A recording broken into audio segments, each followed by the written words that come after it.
Good morning, welcome to news watch. Nandyal ఉప ఎన్నిక నగారా పోగింది. 23వ తేదీన ఎన్నిక జరగబోతోంది. 3 ఏళ్ల ప్రభుత్వ పనితీరు మీద ప్రతిపక్ష నేత జగన్మోహన్ రెడ్డి నిన్న విజయవాడ వేదికగా తీవ్రస్థాయిలో విరుచుకుపడినటువంటి వ్యవహారం. మల్లాది విష్ణు కాంగ్రెస్ పార్టీ సీనియర్ నాయకుడు, మాజీ ఎమ్మెల్యే మల్లాది విష్ణు వైసీపీలో చేరిక సందర్భంగా జగన్ చేసినటువంటి విమర్శలు. రాబోయేటువంటి సార్వత్రిక ఎన్నికలకి 2019 ఎన్నికలకి నంద్యాల ఉప ఎన్నిక ఒక ప్రీ ఫైనల్ కాబోతోందా? ఈ అంశం మీద ప్రధానంగా డిస్కస్ అయిపోతున్నాం. టీడీపీ నుంచి ఆ పార్టీ సీనియర్ నాయకులు సాయిబాబు మనతో పాటు ఉన్నారు. అలాగే బీజేపీ నుంచి ఆ పార్టీ ముఖ్య నేత రఘునాథ్ బాబు మనతో పాటు చర్చలో పార్టిసిపేట్ చేస్తున్నారు. శ్రీనివాసులు వైఎస్ఆర్ పార్టీ నుంచి ఆ పార్టీ ముఖ్య నాయకులు, ఎమ్మెల్యే మనకి తిరుపతి నుంచి లైవ్లో అందుబాటులో ఉన్నారు. ముందుగా శ్రీనివాసులు గారు, ప్రతిపక్షం దగ్గర నుంచి మీ దగ్గర నుంచే స్టార్ట్ చేస్తే తీవ్రస్థాయిలో అధికార పార్టీ మీద విమర్శలు గుప్పించారు. నంద్యాల ఉప ఎన్నికని ఒక లిట్మస్ టెస్ట్గా ఈ ప్రభుత్వ పనితీరుకి భావించే ఆస్కారం ఉంటుందంటారా? గుడ్ మార్నింగ్ ఆల్ ఆఫ్ అండి. మార్నింగ్ చెప్పండి. మురళీకృష్ణ గారు చెప్పండి సార్. మార్నింగ్. హలో శ్రీనివాసులు గారు, మీరు మాట్లాడతారు చెప్పచ్చు. సార్, ఇవాళ నంద్యాల ఎలక్షన్ అనేది యావత్తు రాష్ట్రంతో పాటు పలు రాష్ట్రాలు కూడా ఎదురు చూస్తున్న మాట వాస్తవమే. కాకపోతే మిగతా ఏదైతే పార్టీ ఫిరాయింపుల కింద పార్టీ మారిన ఎమ్మెల్యేలకు మిగతా అన్ని ప్లేస్లో కూడా ఎలక్షన్ పెట్టుంటే ఇంకా బాగుండు. ఈ ఒక్క ఎలక్షనే కాదు, మొదటి నుంచి మేము అడుగుతున్నాం, మా పార్టీ నుంచి జగన్మోహన్ రెడ్డి కానీ మేము కానీ నంద్యాల ఎలక్షన్తో పాటు మిగతా ఇంకా ఒక 19 ఎలక్షన్స్ పార్టీ ఫిరాయింపులు ఉన్న వైఎస్ఆర్సీపీ గెలిచి రాజ్యాంగం ఉల్లంఘించిన తెలుగుదేశం పైన ఆ ఎమ్మెల్యే కూడా పెట్టుంటే ఇంకా బాగుండు. సార్, ఏదైనప్పుడు కూడా ఎలక్షన్ కమిషన్ నిన్న నోటిఫికేషన్ రిలీజ్ చేయడము మంచి ఒక శుభపరిణామము. ఖచ్చితంగా ఈ ఎలక్షన్ రాబోయే దినాలకు ఒక నీతికి, అవినీతికి, ధర్మానికి, అధర్మానికి జరిగే ఎలక్షన్స్ కాబట్టి ఖచ్చితంగా ప్రజలందరూ కూడా ఎదురు చూస్తున్నారు. మేము ఒకటే అడుగుతున్నాం, తెలుగుదేశం పార్టీ కానీ చంద్రబాబు నాయుడు కానీ ఎన్ని రకాల నంద్యాల ప్రజలను ప్రభావంలో పెట్టినా, ఎన్ని రకాలుగా భయభ్రాంతులు చేసినా, ఎన్ని రకాలుగా మీరు అన్యాయంగా అక్రమంగా కట్టడాలను నిర్మూలించడము, భయభ్రాంతులు చేయడము, ఎంటైర్ క్యాబినెట్ మొత్తం అక్కడ నంద్యాలలో మకాం వేసినారు. ఒక దిక్కున సూట్ కేసులతో, ఒక దిక్కున భయభ్రాంతులతో, రకరకాల అంశాలతో అక్కడ ఉండడం. సీఎం గారు స్వయంగా అక్కడే దాదాపు 2 రోజులు 2 సార్లు పర్యటించడం నిజంగా అవన్నీ కూడా ఉన్నది. ఖచ్చితంగా ప్రజలు కూడా డిసైడ్ చేస్తున్నారు. రాష్ట్రంలో మీరు పెట్టిన అనేకమైన ఎలక్షన్ ముందు ఇచ్చిన హామీలు కానీ, అదేవిధంగా మీరు చేస్తున్న ఈరోజు జరిపిన పరిపాలన గురించి కూడా ఖచ్చితంగా ప్రజలు కూడా ఆ తీర్పు ఇవ్వాలని వాళ్ళు చూస్తున్నారు. ఖచ్చితంగా నంద్యాల ఎలక్షన్ ఈ రాబోయే రోజుల్లో రాష్ట్రానికి ఒక మంచి నాయకుడిని ఎన్నుకునే పరిస్థితి శుభతరుణం వెలువడిందని చెప్పేసి మీ ద్వారా మేము తెలియజేస్తున్నాము. అదేవిధంగా ఈరోజు మనం చూస్తున్నాం ఈవేళ కూడా ఏదో ఒక రకంగా నంద్యాల ఎలక్షన్ను స్టాప్ చేయాలని ఆలోచనలో తెలుగుదేశం పార్టీ చూస్తుంది. కానీ వాళ్ళ వల్ల కాక ప్రజలు లేకపోతే ఏమవుతుందో ఎలక్షన్ అయిపోతే ఏమవుతుందో ఒక భయాందోళనతో రకరకాల ప్రయత్నం అయినప్పుడు కూడా ఎలక్షన్ కమిషన్ ఖచ్చితంగా ఏదైతే నియమాలు పాటించి ఎన్నికల సంఘం అయితే ఆల్రెడీ ఇప్పటికే షెడ్యూల్ అనౌన్స్ చేస్తుంది. ఎన్నికైతే ఇక అనివార్యం అయ్యేటువంటి వాతావరణం. రైట్, ఆ అంశం మీద మనం మాట్లాడతాం. కాబట్టి సాయిబాబు గారు మీరు ఏమంటారు? షూర్ అధికార పార్టీగా మీ అంచనా ఒక్క నిమిషం. ఇక్కడ నంద్యాల ఎలక్షన్ అనేది పార్ట్ అండ్ పార్షల్గా భూమా నాగిరెడ్డి గారు అనుకోకుండా చనిపోవటం వల్ల జరుగుతున్న బై ఎలక్షన్ అండి. ఇవాళ ఇక్కడ వైసీపీ పార్టీ పార్టీ ఫిరాయింపుదారులందరికీ చోట ఎమ్మెల్యేలు వాళ్ళందరి చేత కూడా ఎమ్మెల్యేల చేత కూడా రాజీనామా చేయించుంటే పోయేది అన్నది వైసీపీ పార్టీ యొక్క నిబద్ధతను ముందు వాళ్లే ప్రశ్నించుకోవాల్సిన అవసరం ఉన్నది. వాళ్ళు పార్లమెంటు జరుగుతున్నప్పుడే మా ఎంపీలందరూ జూన్ సమావేశాల్లో రిజైన్ చేయబోతున్నారని వాళ్ళ పార్టీ అధ్యక్షుడే చెప్పిన మాట. ఎందుకు వెనక్కిపోయాడు? ఓడిపోతామనే భయంతోనే వెనక్కి వెళ్ళిపోయాడు. తెలుగుదేశం పార్టీ ఇవాళ ఎన్నికల నిబంధనలు వచ్చిన తర్వాత అన్ని నిబంధనల ప్రకారం ఏ విధంగా జరుగుతుంది, అన్ని ఎలక్షన్ వాచ్ ఉంటుంది, అబ్జర్వర్స్ ఉంటారు, ఎలక్షన్ ప్రొసీజర్ ప్రకారం జరుగుతుంది. కానీ ఎవరండి ఒక్కళ్ళు ఈ అక్రమ కట్టడం అనేది కూల్చడమో లేకపోతే రోడ్డు వైడింగ్కి ఎప్పుడు కాంపెన్సేషన్ పే చేసిన వాటికి ఇంకా వాళ్ళు అనుభవించడమో ఇది కాదండి. ఇవాళ తెలుగుదేశం పార్టీ యొక్క అభివృద్ధి ఫలాలు, అట్లాగే తెలుగుదేశం పార్టీ యొక్క నీతి నిజాయితీలే వాళ్ళు గెలిపించే అవకాశాలు అయితే ఉన్నాయండి. ఎందుకంటే ఇందాక అక్కడే శ్రీనివాసులు గారు చెప్పారు, ఒక నీతికి అవినీతికి జరుగుతున్న పోరాటం. డెఫినెట్గా తెలుగుదేశం పార్టీ 2009లో 2014లో కూడా అవినీతి మీద పోరాటంతోనే మేము అధికారంలోకి వచ్చాము. మీరు ఇది గుర్తుంచుకోవాల్సిన విషయం అండి. ఎక్కడా కూడా మీరు అవినీతి కేసులు ఎవరున్నారనేది ప్రపంచం అంతా తెలుసు కూడా, ఎవరు ముందు వాటి నుంచి కడుక్కొని తర్వాత కాన్ఫిడెంట్ గా ఉంటే సరే వాళ్ళైతే ఎంపీలు రాజీనామా చేయలేదని మీ అభియోగం. పోనీ మీరంత కాన్ఫిడెంట్ గా ఉంటే మీరు కూడా పని అన్ని ఎన్నికలు పెట్టుండే పోయేది కదా. ఒక్క నాగిరెడ్డి గారు చనిపోయిన సందర్భంలో మాత్రమే ఎన్నిక ఎందుకు పెట్టాలి? నాగిరెడ్డి గారు చనిపోయిన స్టాట్యూటరీ ప్రొసీజర్ అందుకోసం తప్పక పెట్టారా? మిగతా చోట్ల కూడా అంత కాన్ఫిడెంట్ గా ఉంటే పెట్టలేదు కాదండి. పార్టీ ఫిరాయింపుదారులందరినీ మంత్రులుగా ఎందుకు చేయటం? వాళ్ళు పార్టీ నుంచి ఎందుకు బయటకు వచ్చారు? జగన్మోహన్ రెడ్డి యొక్క తీరు నచ్చగా లేకపోతే అభివృద్ధికి వ్యతిరేకంగా ఉండటం వల్ల ఈ వ్యవహారాలతో వాళ్ళ పార్టీ నుంచి ముందు బయటకు వచ్చారండి. తర్వాత తెలుగుదేశం పార్టీలో చేరారు. ఇవాళ అని మీరంటే మంత్రి పదవుల కోసం ఆశపడి వచ్చారు, మీరు ఇచ్చేటువంటి ప్రలోభాల కోసం వచ్చారు వారి మాట.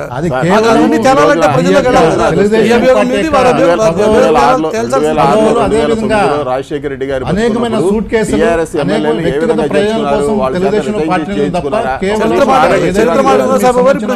ఇప్పుడు విషయాలు భాగంగా ఇవన్నీ మీరు మాట్లాడుతున్నాం. నిజంగా మీకు చిత్తశుద్ధి ఉంటే ఒక్క నిమిషం ఆగండి శ్రీనివాస్ గారు, ఒక్క నిమిషం మీరు చిత్తశుద్ధి ఎవరికి లేదో అందరికీ కూడా తెలుసండి. ఇవాళ ఉండే ఇల్లు మనదా కాదా అని చెప్పుకోలేని పరిస్థితిలో ఉన్న వాళ్ళు నీతి గురించి మాట్లాడితే ఏ విధంగా ఉంటుంది అనేది అందరికీ కూడా తెలుసు. మనం ఉండే ఇల్లు మనదా కాదా, ఈ రోజున జరుగుతున్న పరిస్థితి నీతి గురించి మీరు ఎలా విధంగా మాట్లాడతారు? నీతి గురించి మీరు ఉండే ఇల్లు మీదే కాదా ఫస్ట్ డిక్లేర్ చేయండి. ఏ విధంగా చేస్తారు? ఆ రోజున మాట్లాడామనేది కూడా తెలుసుకోవాల్సిన వ్యవహారం అయితే ఉన్నది. నేను ఆ విషయంగా చెప్తానండి, ఆ విషయంగా చెప్తాను. మీరు ఒకటే అన్నారు, ఈరోజు చూసినాము దేశంలో ఎక్కడ లేని విధంగా ఈరోజు నీరు చెడుత కార్యక్రమం అవుతుంది. ఈరోజు పట్టుసీమ కార్యక్రమం తీసుకోండి, ఈరోజు పోలవరం ప్రాజెక్టు తీసుకోండి, ఈరోజు మీరు అదేవిధంగా గతంలో రాజశేఖర్ తీసుకున్న అనేక పథకాలు హంద్రీ నివారణ గాలిని కానీ ఏమాత్రం వాటికి ఫండ్స్ కేటాయించారు. ఈరోజు కేంద్ర ప్రభుత్వం చేస్తాను పోలవరం దాన్ని మీరు టేకప్ చేసి మేమే చేయాలని చేస్తున్నారు. ఈరోజు కనీసం గ్రౌండ్లో వర్క్లు జరగని పరిస్థితి. ఈరోజు అదేవిధంగా హుదూద్ తుఫాన్ ఉన్నది, హుదూద్ తుఫాన్లో మీరు చేసిన ఘనత ఏంటి? అదేవిధంగా ఈరోజు మీరు ఇచ్చిన హామీల పైన దీనిపైన ఆన్సర్ ఏది? కనీసం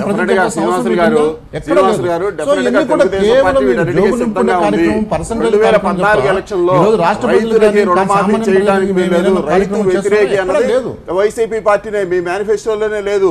ఇవాళ రైతులకు ఏం చేస్తామనేది కూడా ఇవాళ కూడా మీరు చెప్పలేని పరిస్థితిలో ఉన్నారు. రైతు రుణమాఫీ చేసిన పార్టీ ఏది? తెలుగుదేశం పార్టీ. దేశం మొత్తానికి ఆదర్శంగా నిలిచింది. ఇవాళ ప్రజల యొక్క బాధలు కష్టాలు తెలుసుకొని ముందు వెళ్తున్న పార్టీ ఏది? తెలుగుదేశం పార్టీ. ఒక మద్దతు ధరల విషయంలో కానీ, కొనుగోలు విషయంలో కానీ, అట్లాగే రైతులు రాబోయే విషయంలో కానీ అన్నింటిలో కూడా ఉన్నది. హుదూద్ అని మాట్లాడారు, లేకపోతే ఇంకోటి మాట్లాడారు. హుదూద్ జరిగితే కనీసం మీ పార్టీ కానీ మీ పార్టీ నాయకులు కానీ అక్కడికి రాలేని పరిస్థితి అండి. ఇవాళ ప్రజలు ఏ పరిస్థితిలో ఉన్నారో పట్టించుకోకుండా ఎక్కడో ఉన్న వాటిలో గురించి మాట్లాడటం అనేది కరెక్ట్ కాదు. శ్రీనివాసులు గారు, మీరు ఎమ్మెల్యే ఉన్నారు, మీకు తెలుసు మీ నియోజకవర్గానికి నీళ్లు వచ్చినాయా లేదా, ఏ విధంగా వచ్చిందనేది చెప్పండి. సాయిబాబు గారు చెప్పండి. రైతుల విషయం గురించి చెప్పారు, గిట్టుబాటు ధర గురించి చెప్పారు. కానీ ఈరోజు నిజంగా అండి మీరు చెప్పిన హామీ ఏంటండి? బేషరతుగా రైతులకు ఎంత ఉంటుంది రుణమాఫీ చెప్పారు.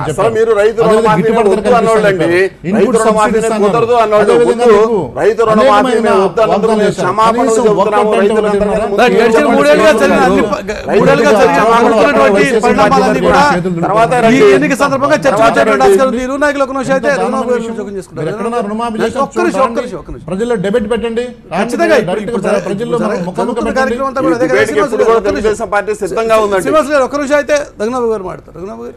ఈ ఎన్నికలు ఏ రకంగా చూడాలంటారు? ఈ ఎన్నిక చాలా ఉత్కంఠ రేపుతుంది అనే దానిలో సందేహం లేదు. ఎందుకంటే ఇది ఫస్ట్ ఎన్నిక దాదాపుగా, అంటే పోటీ పట్టం ఈ 3 సంవత్సరాలు. అదే కదా, అనుకోకుండా ఒక ప్రత్యేకమైన వాతావరణం క్రియేట్ అయింది. ఎస్పెషల్లీ ఏపీలో జనరల్ ఎలక్షన్స్ అయిన తర్వాత ఒక ఎన్నిక కూడా జరగలేదు. ఆల్మోస్ట్ కాంగ్రెస్ పార్టీ తప్ప ఎవరికంటే అదే యునానిమస్ అయింది. ఇదే మొదటి ఎన్నిక వాస్తవంగా. అయితే ఇక్కడ ఇంకొక విచిత్రం ఏమంటే, మరి వైసీపీ అది మేము గెలిచిన సీటు అంటారు, టీడీపీ మా అభ్యర్థి చనిపోయినప్పుడు అంటే చనిపోయిన వాళ్ళ ఫ్యామిలీకి ఇవ్వాలి అని అట్లా ఆర్గ్యుమెంటు. సో ఇద్దరు కూడా ఇది అదొక ప్రత్యేకమైన ఇద్దరు జంప్ అయిన నాయకులు. సో ఇక్కడ 2 ఉన్నాయి. ఒకటి ఈ 3 ఏళ్లలో మొదటి ఎన్నిక, రెండోది అటాళ్ళు ఇటాళ్ళు అటు అయ్యి ఈ రెండో ఎన్నిక. తప్పకుండా చంద్రబాబు నాయుడు గారు జనరల్ ఎలక్షన్లకే ఆయన ఎన్నో ఎవరు ఊహించినంత ఆలోచించినంత జాగ్రత్తలు తీసుకుని ప్రతి మైన్యూట్ అంశం కూడా చూసుకుని వెళ్తారు. అటువంటిది ఉప ఎన్నికకి ఆయన సర్వశక్తులు పెట్టేదానిలో డౌటే లేదు. కాబట్టి చాలా చంద్రబాబు నాయుడు మేనేజ్మెంట్ గురించి కాదు ఇక్కడ, చంద్రబాబు నాయుడు మంచి మేనేజరే కాదనడానికి వీల్లేదు. కానీ ఈ ఎన్నికలో ఒక్కసారి అంటే ఇప్పుడు ఆల్రెడీ ప్రతిపక్షం చేస్తున్నటువంటి అభియోగం 3 ఏళ్లలో ఈ ప్రభుత్వం ఏం చేయలేదు, కేవలం అవినీతి మాత్రం చేసింది వారి అభియోగం. అది తేల్చాలి అంటే ప్రజాభిప్రాయం జరగాలి. ప్రజాభిప్రాయ సేకరణ మన దాంట్లో లేదు కాబట్టి ఎన్నికలే ప్రామాణికం. ఈ ఎన్నిక ఆ రకంగా చూడడానికి ఆస్కారం ఉందా? ఎన్నిక తప్పకుండా లేక 170 సీట్లలో ఒక సీట్ కాబట్టి పట్టించుకోవాల్సిన అవసరం లేదంటారా?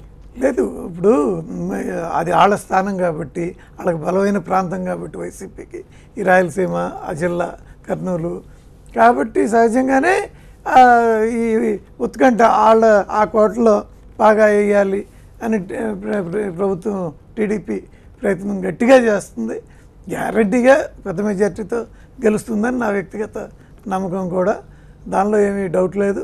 కానీ ఇద్దరు కూడా చాలా హోరాహోరీగా పోరాడి అసలు ఎవరికి బలం ఏంటనేది తెలియటానికి ఇద్దరు అన్ని రకాలుగా. కానీ జనరల్ ఎలక్షన్స్ కంటే ముందు జరుగుతున్నటువంటి ఎన్నిక కాబట్టి 2 ఏళ్ల ముందు జరుగుతున్నది కాబట్టి ఒక 3 సెట్ అయ్యేటువంటి ఆస్కారం అయితే ఉందిగా ఈ ఫలితం ఆధారంగా. ఆల్రెడీ సెట్ అయిపోయింది 3. ఇప్పటికే ఏది ఎన్నికల వాతావరణం వచ్చేసింది. 3 సెట్ అవడం అంటే ఎవరికి అనుకూలంగా ఉండే ఆస్కారం ఉంది అనే విషయం మీద ఒక క్లారిటీ. నేను చెప్పా కదా, వెరీ వెరీ షూర్ టీడీపీ భారీ మెజార్టీతో గెలుస్తుంది. శ్రీనివాస్ గారు, మిత్రపక్షంగా బీజేపీ అయితే టీడీపీ విజయం ఖాయం ఉంటుంది. మీరు శ్రీనివాస్ గారు? చూడండి, నేను ఒకటే అడుగుతున్నా, మేము మొదటి నుంచి కూడా ఒకటే మాట చెప్తున్నాం. ఈ జరగబోయే ఎలక్షన్ ఖచ్చితంగా మేము ఈ ఎలక్షన్తో పాటు టోటల్గా మిగతా 19 ఎలక్షన్స్ కూడా మీ ఆ రీపోలింగ్ కానీ పెట్టుంటే, బై ఎలక్షన్స్ కానీ మీరు మొత్తం మీకు నిజంగా మీకు చిత్తశుద్ధి ధైర్యం కానీ ఉండుంటే మీకు ఈ ఎలక్షన్తో పాటు అన్ని ఎలక్షన్స్ కూడా రిజల్ట్ ఏ విధంగా ఉంటుందో రేపు మీరు చూస్తారు. ఖచ్చితంగా నంద్యాల జరగబోయే ఎలక్షన్స్లో ప్రజలు వెయిట్ చేస్తున్నారు. మీరు చేసిన అనేకమైన దుర్మార్గ చర్యలు, అదేవిధంగా ఈ రాష్ట్ర ప్రజలు చేసిన అన్యాయాలు, అక్రమాలు ఈరోజు నంద్యాల ప్రాంతంలో చూసిన భయభ్రాంతులు అవుతున్నారు. ఈరోజు తెలుగుదేశం పార్టీ నాయకులకు సంబంధించిన ప్రతి ఒక్కరు మైనార్టీ సంబంధించిన కానీ, అదేవిధంగా బీసీ నాయకులకు కానీ, వ్యాపార సంబంధించిన కానీ అనేక భయాందోళన పడతారు. రాయలసీమలో నంద్యాల అనే ప్లేసు ఒక స్పెసిఫిక్ ప్లేసు, అంటే శాంతియుతంగా ఉండే ప్లేస్, అది శాంతియుతంగా ఉండే ప్లేసు. అటువంటి ప్లేస్లో భయాందోళనకు గురి చేసిన ప్రజలందరూ బిక్కుబిక్కుమన్న పరిస్థితి. సో అక్కడ ఏదంటే సౌమ్యుడు, అదేవిధంగా చాలా మంచి వ్యక్తి ఉన్న పేరున్న శిల్పామోహన్ రెడ్డి గారు అభ్యర్థాన్ని ప్రజలందరూ యాక్సెప్ట్ చేస్తున్నారు. అందులో జగన్మోహన్ రెడ్డి గారు పెట్టిన మనం ఏదైతే మన ప్లేన్లో పెట్టినారో నవరత్నాలు బాగా వెళ్ళిపోయింది. ఒక్క నిమిషం శ్రీనివాస్ గారు, ఇదే శిల్పామోహన్ రెడ్డిని మొన్నటి జనరల్ ఎలక్షన్స్లో తిట్టాడు. అప్పుడు మీ పార్టీ అభ్యర్థిగా ఉన్నటువంటి భూమానాగిరెడ్డి, ఇప్పుడు సౌమ్యుడు మంచివాడు అయిపోయాడు శిల్పామోహన్ రెడ్డి, లేక భూమానాగిరెడ్డి చెడ్డవాడు? మేము మురళీగారు మేము అదే చెప్తున్నాం. అక్కడ జరిగింది బహుశా 2014 జరిగిన ఎలక్షన్ ఒకటి ఇదిగా ఉండొచ్చు. కానీ ఇప్పుడు జరగబోయే ఎలక్షన్ టోటల్గా ఏదంటే ఈ టోటల్ రాష్ట్ర ప్రజలు దాదాపు 5-6 కోట్ల మంది ఎదుర్కొన్న ఎలక్షన్స్ ఇది. కాబట్టి ఈ జరగబోయే ఎలక్షన్స్ లేదంటే లాస్ట్ టైం కూడా మీకు గమనించారు లేదు, లాస్ట్ టైం పర్సంటేజ్ కానీ ఇప్పుడు కానీ చూడండి. ఇప్పుడు జరగబోయే ఎలక్షన్ కేవలము జగన్మోహన్ రెడ్డి గారికి చంద్రబాబు నాయుడు జరగబోయే ఎలక్షన్ ఇది. ఈ రోజు జరగబోయే ఎలక్షన్ జగన్మోహన్ రెడ్డి గారికి చంద్రబాబు నాయుడు ఎలక్షన్. నాయకత్వ పడిమ పైన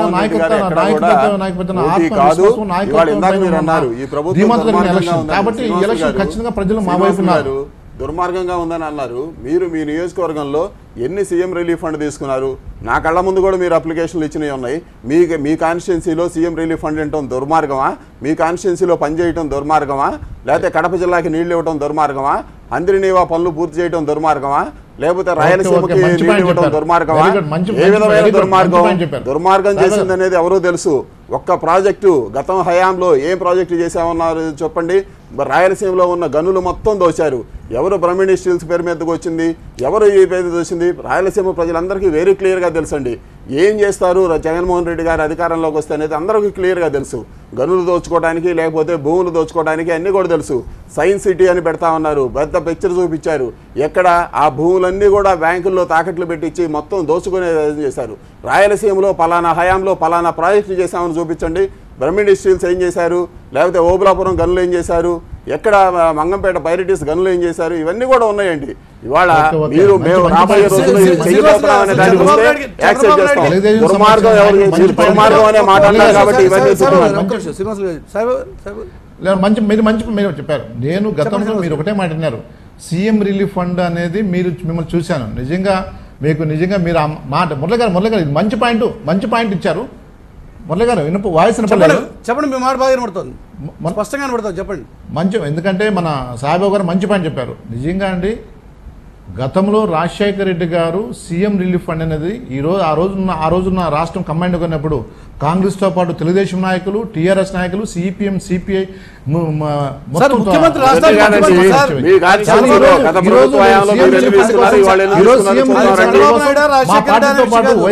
చాలా మంది కూడా ఎమ్మెల్యేలు సీఎం రిలీఫ్ పార్టీ ముఖ్యమంత్రి టోటల్ ఈ రోజు కూడా బాధ్యత వారి మీద ఉంటుంది కదా. ఈ రోజు సీఎం రిలీఫ్ ఆఫీసులో వైఎస్ఆర్ సంబంధించిన ఎమ్మెల్యేలు సీఎం రిలీఫ్ అండ్ అప్లికేషన్ ఎన్నో చూడు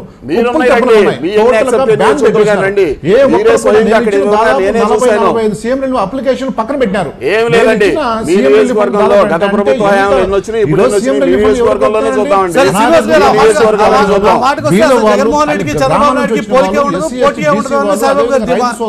అందరూ కూడా అనారోగ్యంతో బాధపడి హాస్పిటల్ ట్రీట్మెంట్ సరైన సదుపాయాలు లేక, డబ్బులు లేక, ఆరోగ్య పరిస్థితి బాగాలేక, వాళ్ళకి ఆర్థిక పరిస్థితి బాగాలేక ఈ రోజు హాస్పిటల్ ఉంటే సీఎం రిలీఫ్ మేము పెడితే టోటల్ గా రాష్ట్రంలో దాదాపు మాకున్న వైఎస్ఆర్సీపీ సమయం ఎమ్మెల్యే మొత్తం టోటల్ గా పక్కన పెట్టే పరిస్థితి రోజు అది దుర్మార్గ చర్య కదా.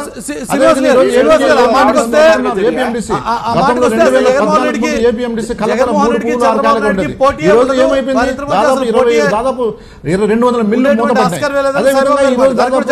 మంది రోడ్డు పైన పడినారు. అది దుర్మార్గ చర్య కదా. కూడా మీరు చేసే పరిపాలనలో టోటల్ గా ఎక్కడే కానీ ఒక నాణ్యత కానీ ఒక పారదర్శకత లేదు.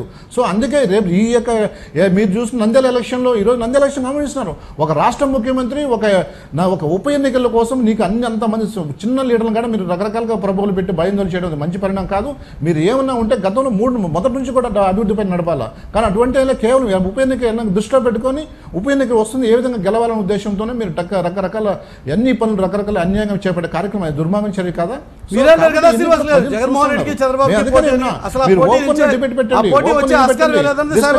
చిన్న ఎగ్జాంపుల్ అండి మురళి గారు, ఒక్క చిన్న ఇంపార్టెంట్ విషయం చెప్పండి. మొన్న గోస్పాడ్ మండలంలో నంద్యాలలో సీఎం గారు ఆ ప్రాంతానికి పోయినప్పుడు ముఖాముఖి అని చెప్పారు. ముఖాముఖి అంటే ఏంటంటే ఎదురుగా ఫేస్ టు ఫేస్ మాట్లాడతారు. సీఎం గారు క్వశ్చన్లు వేశారు, అవతల వాళ్ళు ఆన్సర్ చెప్పారు. సీఎం గారు క్వశ్చన్కి ఆ పక్క ఆన్సర్ చెప్తే మాకు నిజంగా మా ఊర్లో నీళ్ళు రాలేదండి, ఎందుకంటే కేసీ కెనాల్ ఎప్పటి నుంచో ఉన్నది. అదేవిధంగా ఈ పక్క నుంచి వచ్చే కాలాల్లో నీళ్ళు రావడం లేదంటే ఏం మాట్లాడుతున్నావు, నువ్వు ఎక్కడ ఇది చేస్తున్నావు, నీ పైన కేసులు పెట్టిస్తాం సార్, ఊర్లో కరెంట్ లేదు సార్ అంటే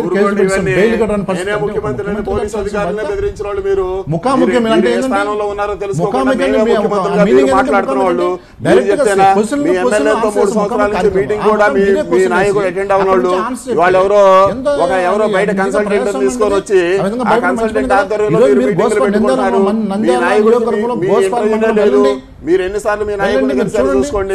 నేనే ముఖ్యమంత్రిని, కలెక్టర్ని బెదిరిస్తారు, లేకపోతే ఆఫీసర్ని బెదిరిస్తారు. మీ నైజం అది, మీ నైజం అది. మీరు ముఖ్యమంత్రి గారు పబ్లిక్ మీటింగ్ లో మాట్లాడారు. జరగబోయేటువంటి నంద్యాల ఎన్నిక నేరుగా చంద్రబాబు నాయుడికి, జగన్మోహన్ రెడ్డికి జరుగుతున్నటువంటి ఎన్నికగా చూడాలా, లేక కేవలం ఒక్క ఉప ఎన్నికగా మాత్రమే దీన్ని చూడాలి? నంద్యాల ఉప ఎన్నిక నగారా మోగిన నేపథ్యంలో గడిచిన 3 ఏళ్లుగా జరిగిన పరిణామాలని చర్చకొచ్చేటువంటి ఆస్కారం ఉందా అన్నదే ఇక్కడ ప్రధానమైనటువంటి డిస్కషన్ ఎలిమెంట్. ముందుగా రఘునాథ్ గారు, చంద్రబాబు నాయుడికి, జగన్మోహన్ రెడ్డికి నేరుగా ఎన్నికగా దీన్ని చూడొచ్చా, లేక అది కేవలం అక్కడ ఉన్న శిల్పామోహన్ రెడ్డికి బ్రహ్మానంద రెడ్డి ఎన్నికగా చూడాలి? ఇది ఇందాక నేను చెప్పినట్టు అది వైసీపీ గెలిచిన సీటు, ఇప్పుడు టీడీపీలో టీడీపీ అభ్యర్థి వైసీపీలో పోయిన సీటు కాబట్టి ఎవరు గెలిపాలి ఇప్పుడు? అదే మంత్రి ఆయన ఉంటే మంత్రి అయి ఉండేవారు కదా, అంతే కదా, లేకపోతే ఇప్పుడు కుమార్తె అయింది, కుమార్తె అయింది. కాబట్టి ఇద్దరిది తప్ప ఇద్దరు మాట్లాడడానికి లేదు అంటారు. ఇద్దరిది వాళ్ళ సీట్లే, వాళ్ళకి ఇద్దరిది వాళ్ళ కాదు, ఇద్దరిది వాళ్ళ సీట్లే ఇద్దరు అది. కాబట్టి కావచ్చు, కానీ అల్టిమేట్గా ఈరోజు పార్టీ ప్రాతిపదికన జరుగుతున్నటువంటి ఎన్నిక కాబట్టి జగన్మోహన్ రెడ్డికి, చంద్రబాబు నాయుడికి పోటీగా దీన్ని చూడొచ్చు. అక్కడ ఉన్న లోకల్ పాలిటిక్స్ వదిలిపెడదాం, తప్పకుండా ఆ లెవెల్లోనే జరుగుతుంది. నిన్నటి రోజున విష్ణు చేరిక సందర్భంగా జగన్మోహన్ రెడ్డి చాలా ఆరోపణలు చేశాడు, ఇది అంతలో దుర్మార్గంగా నడుస్తుంది 3 ఏళ్ల నుంచి అని. దాని ప్రాతిపదికన ఎన్నికగా ప్రజలు భావించే ఆస్కారం ఉండదా? తప్పకుండా ఇద్దరు కూడా సర్వశక్తులు మోహరించి ఇది ఒక ట్రయల్ ఆఫ్ స్ట్రెంగ్త్ కిందే చేస్తారు, దానిలో అనుమానం ఏం లేదు. జరుగుతుంది ఆల్రెడీ, ఇప్పటికే ఎప్పుడు చూడలా ఇట్లా 2-3 నెలల ముందు నుంచే క్యాంపెయిన్ ఆల్రెడీ స్టార్ట్ అయ్యి మొత్తం మంత్రులంతా అక్కడే మోహరించి, నాయకులందరూ అక్కడే మోహరించి. వాళ్ళేదో నిన్న నోటిఫికేషన్ వచ్చింది, కానీ ఇంతకుముందు కనీసం నెల నుంచి చాలా యాక్టివ్గా దాదాపు ఎలక్షన్ ఉన్నట్టుగానే జరుగుతుంది. క్యాండిడేట్ ఎప్పుడు చంద్రబాబు నాయుడు గారు చివరి నిమిషంలో డిసైడ్ చేస్తుంటారు. కానీ ఇక్కడ అఫ్కోర్స్ చనిపోయారు కాబట్టి కాస్త ఎర్లీగా చేశారు అనుకోండి. బట్ ఏదేమైనా చాలా ఉత్కంఠ, ఇద్దరి మధ్య ఇది హోరాహోరీయే. బట్ ఈ ఎలక్షన్ మాత్రం 100%. సార్ గారు, ఈ 3 ఏళ్ళ నుంచి ఏం నడిచిన దుర్మార్గం తప్ప అన్నది జగన్మోహన్ రెడ్డి మాట. ఆ విషయం ఖచ్చితంగా రేపు నంద్యాలలో రిఫ్లెక్ట్ అయ్యే ఆస్కారం ఉండదా? ఎట్టి పరిస్థితుల్లో లేదండి. నంద్యాల ప్రజల్లో ఎంత బెనిఫిట్ జరిగింది అనేది అందరికీ కూడా తెలుసు. ఆ ప్రాంతంలో రైతు రుణమాఫీ ద్వారా ఎంత బెనిఫిట్ పొందారు, మహిళా రుణమాఫీ ద్వారా ఎంత బెనిఫిట్ పొందారు, వెల్ఫేర్ స్కీమ్స్ ద్వారా ఎంత బెనిఫిట్ పొందారు, ఏ విధంగా డెవలప్మెంట్ వచ్చింది, ఏ విధంగా వచ్చింది అనేది ఇవాళ ఏదో వీళ్ళందరూ మాట్లాడుకుంటా ఉన్నారు. భూమా నాగిరెడ్డి గారు బతికున్నప్పుడే అక్కడ డెవలప్మెంట్లు అనేది మొదలైనవి. ఆ రోజునే ఇళ్ల కోసం, రోడ్ల కోసం అన్నీ కూడా మొదలైంది. ఊరికే ఉప ఎన్నిక కోసం హడావుడి చేసి కొన్ని శంకుస్థాపనలు, కొన్ని ప్రకటనలు, 2 రోజులు అక్కడ మోహరించడం, ఇదే మీరు చేస్తున్నారు. భూమా నాగిరెడ్డి గారు బతికున్నప్పుడే ఆ వాటర్ రావటం, కెనాల్స్ పూర్తి అవ్వటము, ఇవన్నీ కూడా వాస్తవాలండి. ఎక్కడ కూడా ఏ రోజున ఏం జరిగింది అనేది కూడా అందరికీ తెలుస్తుంది. ఊరకు వాళ్ళు ఏదో మోహరించారు, ఇవన్నీ కూడా చాలా పొరపాటు అండి. ముఖ్యమంత్రి గారి ప్రోగ్రాం కూడా ఎప్పుడూ డిసైడ్ ప్రోగ్రాం. ఎన్నికల నోటిఫికేషన్ వచ్చిన తర్వాత ముఖ్యమంత్రి గారు పర్యటనిస్తే అది వేరుగా మాట్లాడాలి. కానీ ఎప్పుడో నెల క్రితం వచ్చిన దానికి, 2 నెలల క్రితం వచ్చిన దానికి, 10 రోజుల క్రితం వచ్చిన దానికి కూడా వీళ్ళందరూ మోహరించారంటే మీరు ప్రశాంత్ కిషోర్ని ఎందుకు పెట్టుకున్నారు, లేకపోతే మీరందరూ ఎందుకు పోయారు, జగన్మోహన్ రెడ్డి ఎందుకు పోయారు నంద్యాల? సో ఇవన్నీ కూడా ఆ విధంగా మాట్లాడితే వాళ్ళు ఏంటంటే వాళ్ళ పిరికితనాన్ని, వాళ్ళ భయాన్ని బయట పెట్టుకుంటున్నారు. ఇవాళ జరుగుతున్న అది ఉప ఎన్నిక. శ్రీనివాస్ గారు, మీ భయాన్ని మీరు బయట పెట్టుకుంటారా ఇంతమంది మంత్రులు చేరారని చెప్పి? మాకు నిజంగా అది మాకు నిజంగా వాళ్ళు చెప్పే మాటలు వింటూ ఉంటే వాళ్ళ చేసే పద్ధతి చూస్తుంటే నవ్వొస్తుంది నిజంగా. అంటే ఎట్లంటే వాళ్ళు, నేను ఒకటే అడుగుతున్నా, సీఎం గారు కేవలము ఉప ఎన్నిక ఎలక్షన్ దృష్టిలో పెట్టుకొని ఆయన చేసిన విన్యాసాలు అన్నీ కాదు. ఈరోజు మాకు పక్కన ఉన్నాం, మొన్న నందికొట్కూరు ఎమ్మెల్యే ఏమన్నారు, అదేవిధంగా ఈరోజు కర్నూలులో సంబంధించిన ఎంపీ గారు ఏమన్నారు, అనేక డెవలప్మెంట్ కార్యక్రమం టోటల్గా ఆగిపోయినాయి. గతంలో మీరు భూమా నాగిరెడ్డి పార్టీలో చేరకముందు ఆయన నియోజకవర్గాలు ఏ విధంగా ఉన్నాయి, కనీసం చాలా దారుణమైన పరిస్థితుల్లో. ఈరోజు హఠాత్తుగా మీకు ఉప ఎలక్షన్ వస్తుందని దృష్టిలో పెట్టుకొని మీరు రకరకాల ప్రయత్నం చేస్తున్నారు. సో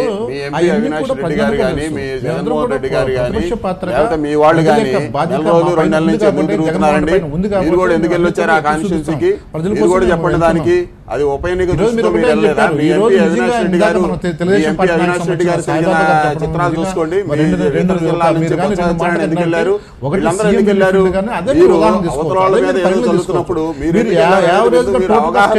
పరిణామాలు దాన్ని నిదర్శనం చేసుకోవచ్చు.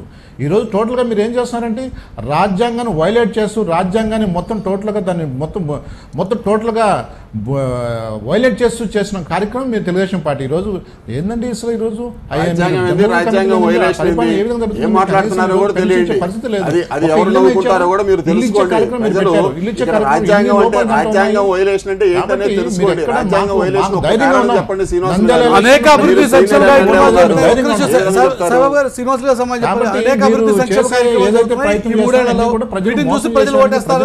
ఇబ్బంది పెట్టిన కార్యక్రమం చేస్తున్నాం తప్ప ఎక్కడ ప్రజలకు ఉపయోగపడే కార్యక్రమం కాదు. సో వైఎస్ఆర్సీపీ తరఫున మేము చాలా ధైర్యంగా ఓటాడేదానికి సిద్ధంగాను. ప్రజలు కూడా మేము చెప్పండి శ్రీనివాస్ గారు, గడిచిన 3 ఏళ్ళుగా అనేక అభివృద్ధి సంక్షేమ కార్యక్రమాలు జరుగుతున్నాయి కాబట్టి చంద్రబాబు నాయుడుగా ఓటేస్తారు అన్నది అధికార పార్టీ ధీమా. మీకున్న ధీమా? ఈరోజు మీరు చూసాం నంద్యాల కార్యక్రమంలో గత 3.5 సంవత్సరం నుంచి చేసిన కార్యక్రమాలు ఒకసారి మీరు శ్వేతపత్రం రిలీజ్ చేయండి. ఏం చేశారు? గత 3.5 సంవత్సరం ఏం చేశారు? ఉప ఎన్నిక వచ్చింది కాబట్టి హడావుడిగా మీరు ఈరోజు రోడ్డు విస్తరణ నేపథ్యంతో చాలా మంది కూడా కూడు గుడ్డ లేని వాళ్ళందరూ కూడా మొత్తం రాత్రి నోటీసు లేకుండా, వాళ్ళ కనీసం నష్టపరిహారం లేకుండా, ఎటువంటిది లేకుండా వాళ్ళు ఈరోజు మొత్తం రోడ్డు మొత్తం మీరు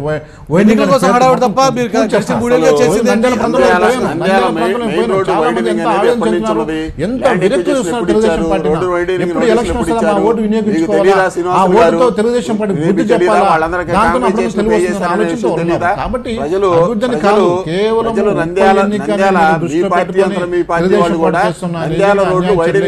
ఎక్కడ అభివృద్ధి 3.5 సంవత్సరంలో అభివృద్ధి ఈ 3 ఏళ్ల పరిపాలనకి ఇది ఒక రిఫరెండం కింద అనుకుంటారా? భావించే ఆస్కారం ఉందా? మీరు అంగీకరిస్తారా వాదన? ఖచ్చితంగా ఈ 3.5 సంవత్సరం ప్రజలు ఇచ్చే తీర్పును ఖచ్చితంగా మేము దాన్ని ఇది చేస్తున్నాం. ఖచ్చితంగా మీరు దాన్ని ఓడిపోయే పరిస్థితి గ్యారెంటీగా ఉంది. ఒక్క స్పష్టంగా చెప్పగలుగుతారా ఈ 3 ఏళ్ల పరిపాలనకి ఇది ఒక రిఫరెండం? అని చెప్పి మీరు అంగీకరిస్తారా? ఈ మూడేళ్ల ఎవరి విజయం ఎటువైపోయినా తెలుగుదేశం పార్టీ పరిపాలనకి అభివృద్ధికి ప్రజలు ఓటైపోతున్నారండి. ఇది ఖచ్చితం గెలవబోయేది తెలుగుదేశం పార్టీ అత్యధిక మెజార్టీతో గెలవబోతుంది. టీడీపీ ప్రతినిధిగా మీరైతే చెప్పగలుగుతారా అన్నమాట 3 ఏళ్ల పరిపాలనకి ఇది ఒక రిఫరెండం అని? డెఫినెట్గా అదే ఇప్పుడు నేను చెప్పింది కూడా అదేనండి. తెలుగుదేశం పార్టీ యొక్క అభివృద్ధి ఫలాలకి ప్రజలు ఓటైపోతున్నారు. ఆల్రెడీ అక్కడ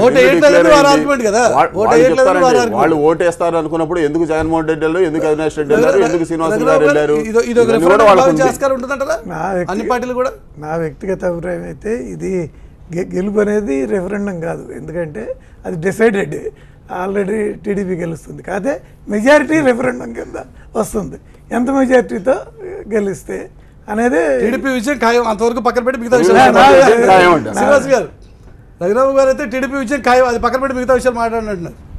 మెజారిటీ గురించి కావాలంటే మాట్లాడుకోండి అంటున్నారు. ఒకటి రఘుపతిరావు కానీ అదేవిధంగా సాయిబాబు కానీ ఈరోజు చూసిన పరిణామాలు మీరు నిజంగా జస్ట్ వెయిట్ చేయండి. మీరు ఎలక్షన్ మొత్తం నోటిఫికేషన్ నుంచి ఉంచాలని ఎక్కడే కానీ మీ పప్పులు ఆగవు, ఎక్కడే కానీ ఇది కుదరవు. రేపు చూడండి ఖచ్చితంగా ఈరోజు రాష్ట్ర ప్రజలు, ఈరోజు నంద్యాల ప్రజలు కానీ అదేవిధంగా రాటి ఎలక్షన్ వస్తుందా ఖచ్చితంగా ప్రజల యొక్క వాళ్ళ ఆత్మవిశ్వాసంతో, కసితో, కోపంతో తెలుగుదేశానికి వ్యతిరేకంగా ఓటేస్తారు. ఖచ్చితంగా తెలుగుదేశానికి మిగతా విషయాలు మాట్లాడింది వారు అన్నారు. ప్రజలు కసిగా ఉన్నారు ఈ ప్రభుత్వానికి వ్యతిరేకంగా ఓటేయడానికి అని మీరు చెప్తున్నటువంటి మాట. నంద్యాల ఉప ఎన్నిక నిజంగా ఈ 3 ఏళ్ల ప్రభుత్వ పనితీరుకి ఒక రెఫరెండంగా నిలిచేటువంటి ఆస్కారం ఉండబోతుందా? ఏ రకంగా పరిణామాలు టర్న్ అయిపోతున్నాయి చూద్దాం. ఎందుకంటే గడిచిన 3 ఏళ్ల తర్వాత మొదటిసారిగా వచ్చినటువంటి దాదాపుగా ఒక జనరల్ ఎలక్షన్ కాబట్టి, ఒక అసెంబ్లీ స్థాయి ఎన్నిక కాబట్టి అందరూ ఫోకస్ దాని మీద ఉన్న నేపథ్యంలో పరిణామాలు ఏ రకంగా టర్న్ అవుతాయి చూద్దాం. చర్చలు పాల్గొన్న 3 నాయకులకు ధన్యవాదాలు. ఇది వాళ్ళు న్యూస్ వాచ్. న్యూస్ వాచ్లో మళ్ళీ కలుసుకుందాం. చూస్తూనే ఉండండి TV9.